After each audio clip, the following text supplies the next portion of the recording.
Title. John Brahaney says, a title is a short phrase that embodies the concept of the song. Not bad. It might be expanded to include a title is a word or a short phrase that embodies the concept of the song. It is usually the first thing that our audience learns, and our basic job is to teach the audience our song. They need hooks to help the song stand out from other songs they hear.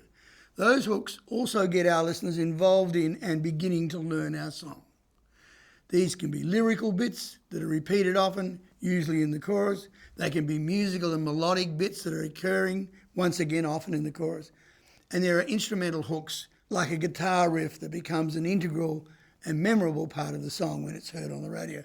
The riff in Satisfaction by the Rolling Stones is a very famous example of this. But it's the title that is usually the first part to engage us. And the most powerful titles are those that are unique or clever.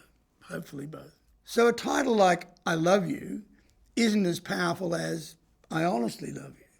Not much difference, but the word honestly makes it more powerful. It feels more personal, more honest. Obviously, unusual titles like All Along the Watchtower and Stairway to Heaven are far more provocative than You Drive Me Mad or Where Are You Tonight?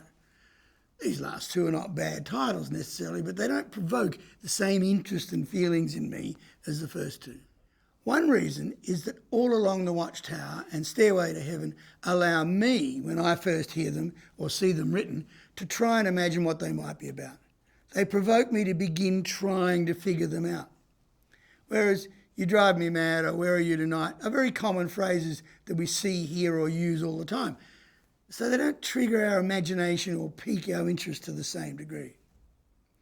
The advertising industry did some research a while ago and discovered that someone needed to hear a jingle 4 or 5 times in order for it to start registering with them.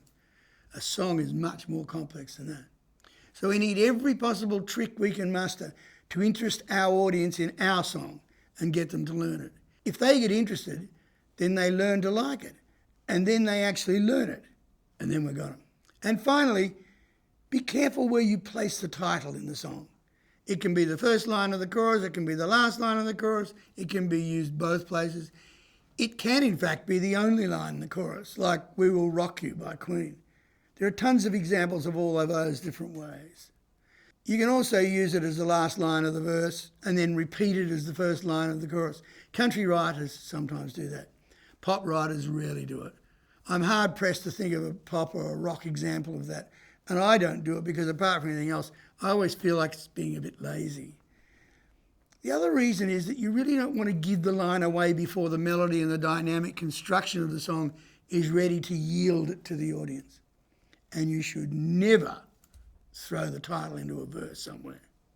We must always remember that our title is our first line of offence when we begin teaching someone our song. Treat it as special. If it's a good one, so will the audience.